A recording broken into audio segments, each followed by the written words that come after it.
అందరికీ నమస్కారం. మనందరికి తెలిసిందే, నిన్న చాలా దారుణమైన మర్డర్ మన గాజువాక ప్రాంతంలో జరిగింది. ఇందులో మౌనిక అని చెప్పేసి 30 సంవత్సరాల అమ్మాయి, అమ్మాయిని మరి ఇండియన్ నేవీలో పనిచేసి చింతాడ రవీంద్ర అన్న అతను దారుణంగా నరికి చంపారు. దానికి నేపథ్యం ఏంటంటే, వీళ్ళకి 2021 నుంచి ఈ అమ్మాయికి ఈ రవీంద్రకి పరిచయం ఉంది. ఈ రవీంద్ర కావాలనే ఉద్దేశంతోనే డేటింగ్ యాప్ ద్వారా ఈ అమ్మాయిని పరిచయం చేసుకున్నారు.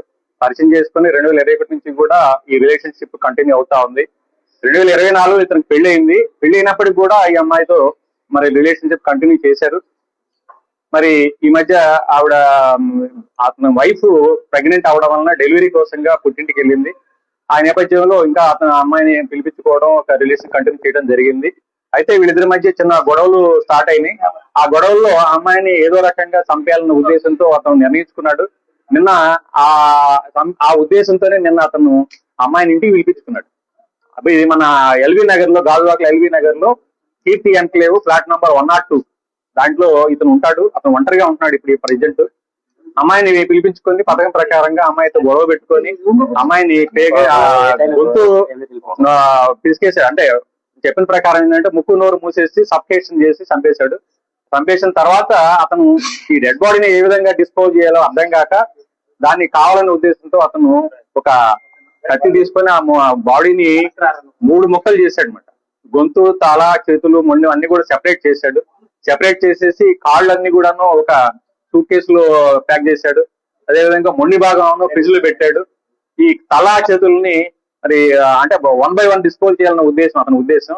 దాన్ని ఏం చేశాడంటే అతను బ్యాగ్ లో పెట్టుకొని మన ఈ అడివివరం రోడ్ లో ఒక నిర్జన ప్రదేశం ఉంది. ఆ ప్రదేశంలో పెట్రోల్ లో తగలబెట్టేసి మరలా వచ్చాడు. వీటిని కూడా డిస్పోజ్ చేయాలన్న ఉద్దేశంతో ఏం చేయాలో అర్థం కావట్లేదు. ఈ బాడీ ఎలా తయారు చేయాలి, ఎలా పంపించాలి, ఎలా డిస్పోజ్ చేయాలని చెప్పేసి తర్వాత అతను మొత్తం లోపల ఉన్న బ్లడ్ స్టైన్స్ కూడా మొత్తం కూడా వాష్ చేసినట్టుగా మనం నేరస్థల పరిశీలన తెలుస్తా ఉంది. కంప్లీట్ గా వాష్ చేస్తున్నాడు. అంటే ఏ విధంగా నేరం బయటపడకుండా తప్పించుకోవాలన్న ఉద్దేశం అతను కనబడతా ఉంది.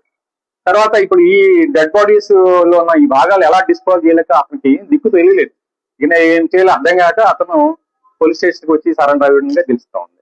అయితే ఈ విషయం తెలుసుకున్నది తల్లిదండ్రులు ఈ రోజు పోలీస్ స్టేషన్ కి వచ్చి వాళ్ళ మౌనిక తల్లిదండ్రులు వేణుగోపాల్, వాళ్ళ ఫాదర్ పేరు, ఆయన వచ్చి కంప్లైంట్ ఇవ్వడం జరిగింది.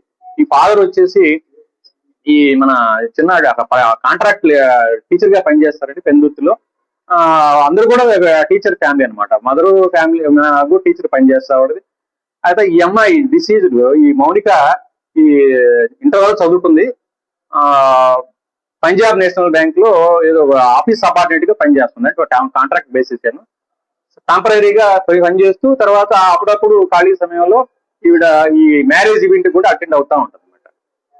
అయితే ఈ కేసు నమోదు చేస్తున్నారు. కేసు మన మర్డర్ కేసు కింద. అదే విధంగా ఈ ఎవిడెన్స్ ను తారుమారు చేయడం కోసం, అంటే కనపడకుండా మాయం చేయడం కోసంగా అతను ప్రయత్నించినట్టుగా ఆ మర్డర్ కేసుతో పాటుగా 201 ఐపీసీ అంటారండి. ఆ కేసు కింద కూడా కేసు నమోదు చేయడం అయింది. దర్యాప్తు స్టార్ట్ చేయడం అయింది. సిఐ గాజువాక ఈ కేసు దర్యాప్తు చేస్తా ఉన్నారు. అయితే ఈ కేసులో ఈ ముద్దాయికి కఠిన శిక్ష పడే విధంగా అన్ని రకాలుగా సైంటిఫిక్ ఇన్వెస్టిగేషన్ చేయడం జరిగింది. టెక్నికల్ ఎవిడెన్స్ కూడా దీంట్లో మేము అన్ని రకాలుగా వాడుతా ఉన్నాం. ఇతనికి ఎట్టి పరిస్థితుల్లో మంచి గట్టిగా శిక్ష పడాలన్న ఉద్దేశంతో దానిలో భాగంగానే ఈ రోజు ఆర్ఎఫ్ఎస్ఎల్ టీమ్స్, క్లూస్ టీమ్స్ కూడా ఈ రోజు పోలీస్ స్టేషన్ నుంచి రావడం జరిగింది.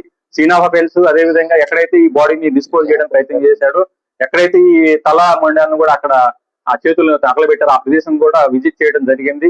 ఇవన్నీ కూడా సీజ్ చేసి మన పోస్ట్ మార్టం నిమిత్తం KGH కి పంపించడం జరిగింది.